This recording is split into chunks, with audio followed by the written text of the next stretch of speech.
Should have an exciting match. FNATIC up against T1. A lot in line, especially in determining those tiebreakers. So we'll have to see who does step up on top. Depend on the tangos and just give more space towards T1 to let Savage get big here. Yep, Savage taking a lot of damage. Gets hit by the GoDz Rebuke and then gets speared and now pulled back by the telekinesis. Couple more right clicks. He's going to give up first blood. FNATIC. DJ and Jabs, the FNATIC duo, making it happen down here. And Jabs might get a second kill. If he can find Zephyr with one more right click, he's got a double kill down here. DJ did drop, but Jabs is so happy with this. FNATIC are using this slower pace for themselves as well. They're just farming up normal. A bit of an invasion here from T1 though. Yep. They would love to contest this. Torrent even coming in, but now Jabs has hit level 8. He's got the arena, gets the Kunkka with the spear. Follow-up is coming from Johnxfire. They get the Earth Spike. Is there going to be enough damage with the run buff? It's going to be hard, and Jabs caught in the middle of the ghost ship. Goes down to start things off here. Arma looking for an LSA. Will hit just the one hero. It's going to be 23 Savage with the Monkey King following up. Great Sonic Wave on 3. But the Earth Spike counterplay. Zephyr has to run away. He's caught inside the Wukongs here. And Carl, the Invoker, no escape for him. 2 dead. Double kill for Armel. A full 5-on-5 in the bottom lane. Both teams wanting to fight over these stacks, Jonathan. FNATIC have really good vision. The sentry was not on the cliff, but FNATIC had 2 wards to both sides of it. So they know this is coming their way. Jabs in the front lines pops the smoke, blinks away. And then they're going to... Oh, he spears out with the Earth Spike. He actually speared him over the arena. Down in the bottom, Raven gets out the Wukong's command, but the magic damage is a lot. Nice little mischief. Does end up dodging the ghost ship damage, but Raven's still getting low, and they're going to manage to bring him down. FNATIC may have to back off here. Johnxfire could be the next one getting picked off as Jabs gets a spear up, but there is 5 T1's heroes. Armel just nowhere to be seen. He's getting tipped while all this is going on. FNATIC losing 3 in the bottom lane. Roll now because of your build-up in the Monkey King. Like, Deso coming out, they do manage to catch Zephyr. Yep. Burst him down with the Chain Disable and get that outpost control down bottom. And one of the good things for them is, for T1, they don't have a lineup that takes Rosh. This is often the position where you would see Radiant just taking Roshan if FNATIC play on the bottom side of the map. But they don't have the heroes for it, but they do have the heroes to perhaps defend. Arena on the backlines here, they don't get the follow-up immediately. He still hits the spear into the arena, and Armel falls up, runs in with a BKB Laguna Blade to get the kill, and Zephyr, next in line on the Weaver, gets hexed up so he can't Shikuchi or time-lapse out of there, and FNATIC get 2 kills, the tower, and probably the outpost. But there are lots of BKBs here, so it's tricky for T1, but... Oh, blink spear back. They get the follow-up stun, the LSA Laguna. There's no save. The Weaver, Aghanim Scepter was 100 gold away, and he wasn't there. He's trying to finish farming that one up, and FNATIC are chasing. They want more, and they'll get more. Whitemon gets caught by the LSA, and that should be Roshan, I would say. They've got the Deso, and... A bit too late to have that impact in that last engage. So FNATIC has a lot of tools now to consider taking the rest of these outer towers. You know, some mid-game playmaking that you'd maybe need if you have this offlaner that needs more farm, needs more items to have an impact on the game. Johnxfire top. Oh, gets gone on, but there's a spear waiting for the Weaver. Zephyr, he charges into this one, and Finger of Death will finish him off. And as you mentioned, like there's just no clear playmaking. They catch Savage again. Yeah, this would be a great kill if they can get him with the Weaver dead. That save just isn't there, but Jabs gets brought very, very low, but the Chain Stun is just too much. Ravens with his right-click damage is just starting to hurt and bully them. Cuckoo goes down as well. The time-lapse unable to save him. Of something out of it for T1. It's not enough to really change tides. Carl? Raven on the high ground. They got the Hex off to start things off on 23 Savage. Where's the save from the Weaver? Gets the time-lapse, but he time-lapse back into a Torrent. The Rubik with the stolen Torrent now gets a Sonic Wave. I love this build of his, going for this like extra stats and tankiness with the Skadi Dragonlance. Ooh. He is just such a strong frontline here. The time-lapse barely keeping one alive in the front lines. The Ogre does still end up going down here as Cuckoo needs a blink out. He barely gets it off on a sliver of health here, but they're chasing him. They'll get him with the Boundless Strike. Raven snipes him, and onto the racks they go. FNATIC are just having their way with T1 right now. Nothing T1 can do seems to be stopping FNATIC. And what's even tougher now is you got DJ stolen time-lapse, makes this tough. Cuckoo coming in for the Roshan steal, but he comes too early and blinking into that Wukong's is the death of him. On the backlines, it's Mars with the arena onto the Weaver. The stolen Sonic Wave from DJ doing some good damage as well. They pulled Whitemon back in with the telekinesis, and now last of all could be the Kunkka. Triple kill for Armel, who's just doing too much damage. Only the Invoker left standing, and it's GG. T1. They get pummeled by FNATIC. Yeah. And they can always just go for the creep pulls. So in the end, you can kind of run this greedier off lane, just pull back the creep wave, get your EXP, wait for that level 3 spike. It feels a lot scarier coming out from FNATIC, although DJ is dropping low in this trade. Is he winning this battle? He's trying to, but he gives up first blood. Whoa. The economy's still going T1's way. They've got the better jungle stacks. Oh, hook. They're not done.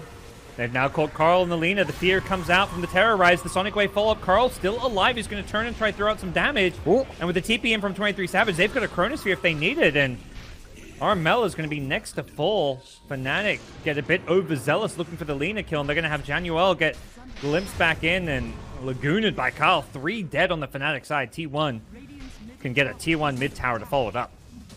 Yeah, but T1 are smoking in with their Mars and Disruptors. So they have Static Storm, they have Arena. And they counterplay this one. They start things off with the Arena as Carl gets hook-shotted on. He's the bait here, but they're going to lose him to begin with. The Infest save is there, but DJ still too much damage for him to deal with them. The Static Storm on the ground means Lifestealer could be in some trouble. Can't get out of the kinetic field. FNATIC lose 2. Smoked up behind the T1 mid. They could see Carl in a second here. DJ goes running in, gets the hook shot to lead things off. Triple TP coming in, but T1 may lose this Lina before anything can be done. Gets pushed out of there. The Overgrowth there as well. They need a bit more damage with the lead seed. Have they got Carl? You bet. Willow charging forward with the Bedlam, doing some good damage to counterplay this one. DJ now in some trouble with the Faceless Void there. Mask of Madness and a Chronosphere. Could look for this Jabs Darkseer, but he's standing on top of the wall, daring the Faceless Void to come in and go on him. Blink out from Queen of Pain. Can Savage find the Chrono he's looking for? There's a Sonic Wave on top. Savage gets low. He can't time walk it off because of the Mask of Madness, but he is going to be okay. At least one forward ward in the triangle, but not enough watching that top jungle. The hook's out. Hook shot. Then go in on the Dark Willow. Is the Iron Shell damage going to be enough inside the Shadow Realm? The Spear is there to push him away, and the Dark Willow will survive. Jabs, he's maybe overcommitted now as well. Tries to run his way out. Try and head that direction. T1 can take advantage. Oh, hook shot mid. They start things off. That's a BKB on the Mars. He does manage to barely get it off, as well as the Arena. He does end up dying to the Sonic Wave. Chronosphere on 3! All on the edge. Perfectly placed, but the Overgrowth is there to stop any damage coming out. 23 Savage has the follow-up from the Lina, though. Carl finishes off the clockwork with the LSA onto the Lifestealer. They get the follow-up kill onto Raven. 2 down, and they want more. They're not done. Carl with the Yules into the LSA, but it's going to be dodged by Armel's BKB. And Armel's turning and fighting, doing what he can. Has a blink out, which he may just have to use, because he is not winning this battle. Yeah, the Lina did chop just at the end to do some damage here. Blink Spear in the mid lane. Pop gets caught before a BKB, but they get the vacuum. What a vacuum coming out as Armel looking to turn and fight now with his BKB pop. They got another Overgrowth on 23 Savage, who barely managed to time walk out. He keeps himself alive, and Carl on the front lines, dishing out all the damage with the Lina. DJ goes down on the clockwork, and time perhaps to hightail it out of here. It's FNATIC Raven trying to surge his way out of there. Gets an Iron Shell. Yeah, he's not the target you want to go on, but they're looking for that Infest in. DJ on the backlines. They get the Mars, but the Force Up is there to push him a bit further away. The Overgrowth locks him in place. Can the Lifesteal finish him off? Not with the Chrono, but the Sonic Wave will do the damage. Lifestealer still alive and kicking for now, but his rage is worn off. He needs to get his BKB off, but the fear is stopping him. Gets the BKB off, but he's being bashed now by the Faceless Void. There's too many bashes. It was perma-bash, like 3 or 4 bashes just back to back. T1 are much more prepared for that counterplay now. They've got a self-dispel on Savage with Satanic up. Yeah. So it's not a big worry if he does BKB, although... Vacuum punch on the Carl, but Jabs may be throwing away his life to just try and save the buildings here. He will instantly buy back. Look to come back into this fight as they want to defend their base here. They get the nice long-range hook shot from DJ, the pushback onto the Void, but there's no follow-up stuns. And DJ, he's wondering, where's his team at? They were not ready for that long-range hook shot. What can they find? Bottom lane, there's the punch with the Infest Bomb, the vacuum follow-up on the wall. The Force Up's trying to save him. Nice attempt by Whitemon, but so hard to get him to face the right way. And now Whitemon gonna look to get himself out of there. Does have the kinetic field, but hook shot will find him. Enough of the split push, and question is, what can FNATIC do to contest this one? Roshan already down to near half health. Blink in, Willow. Ooh, very aggressive move. Just get a ward on the high ground, but they immediately Infest Bomb on in. Willow does get the self-use off. That's going to keep her alive for a little bit longer. Gets into the Shadow Run with a nice Chronosphere. Catches DJ on the edge as well as the Lifesteal in the middle of it. Overgrowth comes in to buy some time, and now with the Static Storm on top of the Void, he's still going to go down to the Sonic Wave, but he gets the time walk off just barely at the end there. He survives through all the damage, and they kill the Lifestealer. All up to Armel, perhaps, with BKBs being used. His shard could be the impact they need with that little bit of extra silence. Cuckoo gets off the BKB in the front, has a refresher for a second BKB and potential ultimate, but now Queen of Pain could be in some trouble.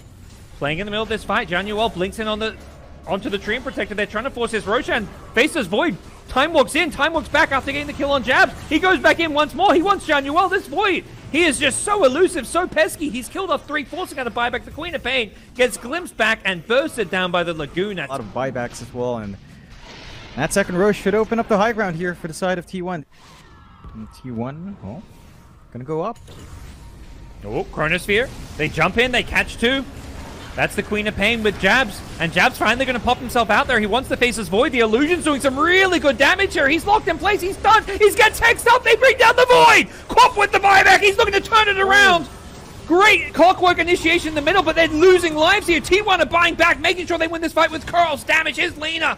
Just a machine gun turret in the back lines, bursting through FNATIC, despite the Void going down. In late game Dota, I was talking about, usually you're holding those buybacks, but FNATIC saw an opening to buy some key items, a BKB on Clock, a Daedalus on Lifesteal, and said, we got to get these items to try and win this game, but now it may just be game over. T1 don't know these heroes don't have buybacks, but they are going to press the advantage and try and force them. They're going to catch the Queen of Pain bottom with the Static Storm. This may just be GG. It is. They call it. We're going to a game 3. It was T1 in control for a very long time, but it's just going to be claimed by DJ. It looks like he's going to try to leave it for Armel, as Armel doing a lot of pressure on this mid lane. This does mean Jabs has been left alone. This is the kind of downside of your support rotating off for those runes. And with all these poison stacks, they're tipping. They feel like they've got this kill 6 stacks, 1 more poison, that's 7, and that's first blood going the way of Whitemon. A couple of heroes here just yet. The Mars and Grimstroke are headed this way, and Whitemon trying to hide in the trees. Gets found by the Spear Torrent combo. That's going to be another kill going the way of FNATIC. Yeah, they don't really have the best way of keeping Raven down. They're going to have to expend some key control from their Disruptor to kind of enable the Doom. They are making moves bot, though. Yeah, in a little bit of trouble, but has the arena to back him up, and Jabs showing up. They're looking for that Finger of Death. Earthspike combo doing insane damage, and the Ghost Ship will finish off the Luna. Amazing Soulbind right before he died to set all of that up. Yeah, that's a Doom farming very aggressively. He blinks away just in time, actually. Instead, they're going to maybe set their eyes on a Carl who... Oh, Arena, not going to find them. The Remnant away. He's back to safety, so FNATIC just not... Oh, he's not back to safety. He's back to an Inkswell gank. Raven's there with the E-Blade to burst him down. Januel pops the smoke, immediately blinks away. Jabs also has a blink if need be, but he's looking to use offensively. Charges forward, finds the Io. That's a big target if they can burst him down. The Torrent follow-up isn't going to land. Zephyr keeps himself alive for now, and Jabs' BKB going to be wearing off the X-Boat onto Zephyr's Io, pulls him back in. Have they got the damage to finish this kill off? With the Mars BKB ending, they lose Jabs here, and into the Roshan pit, T1 are considering going. Grimstroke, no Dark Portrait just yet, a little bit short of the Ag Scepter. T1 just camping above this Roshan pit, watching the Luna do this. They throw out these torrents to scout, see what's going on here. Can they find that good Soulbind? Armel goes running in. They wait for him in with the Morphling here. They're going to focus down. Double Hex, double Finger with the Earthspike follow-up. The Disruption going to keep Ember alive, but the Cleave from Armel! He slices through 2 and he wants more. He Spider Legs to the high ground. He finds Zephyr and he's got an X to pull him back in. Raven blows him up with the Adaptive Strike. 3 dead in the pit. What a combo with the Soulbind plus the Lion. With the Luna and Ember, and everyone else was hanging on the backside, but that just gave an easy, straightforward angle. Let me tell you, the Soulbind combos coming out from FNATIC, like we have seen a few Grimstroke Lion games. FNATIC's the one to really use it well, right? Like double Hex, double Finger, double E-Blade, all of the doubles coming through, ripping up T1 apart before the BKBs can fly out. It's insane. Doom, this is a dieback if he gets caught, but they just force out the defensive disruption, so now that's on cooldown. Lion being jumped by the BKB Ember. Carl recognizing they've got to deal with these supports. But while Morphling takes the base here, FNATIC have lost their Lion. Doom comes out onto the Morphling. He's still got the Aegis though, so he's just going to lose his first life here. There's no second Doom though. And FNATIC are going to try force this fight. They get the X to pull back the Luna, but the BKB is there. The Arena going to keep him trapped in place, and Cuckoo, without a BKB, he can't escape this one. Gets bailed out for a little bit. The Io relocating him back to safety, but that means the Luna's got no protection. Zephyr had to save the Doom, and that means without a Luna, this could be all over, but they do have the buyback still, so Jabs in the front lanes will overcommit, will end up going down, dropping a gem in the process. So FNATIC losing numbers here. No Lion buyback meant. They are just too far behind now under course. They need so much more on Luna, so much more on Doom, and oh god. Finger, not enough damage, but the follow-up from the Morphling, that sure as hell is enough damage, and if the Luna dies, it could just be game over. Savage has to BKB out of the X, they're not going to try and follow and chase her down. FNATIC is smoked up, and one of the items that can cause him problems is going to be this new pickup for Kunkka. Kunkka doesn't have buyback, but has bought a Scythe of Vice, so that Hex means they don't have to rely on the Lion, but the Lion's got a Hex of his own, goes into the mid lane, Disruption save is there. FNATIC, though, they're not hard committing, they're just poking and prodding, trying to force out these saves on the back lines. They've caught the IO! Zephyr caught in the arena, is there a way out for him? The follow-up damage is there with the silence, and they've also killed the Loon on the side, dead without a buyback! This fight is in all sorts of problems for T1. Carl goes in with a BKB, hard committing to kill off the supports, but he knows there's no escape for him. He used all his remnants to go in and do the damage, and now both supports will buy back, and FNATIC say, thanks, Carl, we'll lose our supports, buy him back, and win the game. That's insanity, though. You can see how far the net worth is. Just from that one kill, Carl had enough for buyback. 900 gold in that kill on DJ. Well, he's charging forward with that buyback. They don't have the Luna, and they're going to instantly lose. Whitemon Cuckoo dies as well. They're rooted up by the Ember. He's poking and prodding. He doesn't have many Fire Remnant charge. He's got none, in fact, to play around. Zephyr and Whitemon, the two T1 supports, just watching FNATIC and wondering, what the hell do we do here? Without Luna, without the Doom, they didn't even get a Doom off in that fight. This could just be the end for T1. They won't GG out. They'll make FNATIC earn it. They do end up getting the buyback on the Doom now. Charging forward, but he gets hexed up before he can even use the Doom. There's going to be a disruption to stop him getting ghost shipped here, but the throne is going down, and it's game over. FNATIC have forced a three-way tie here in the SEA DPC League. FNATIC, T1, and SMG.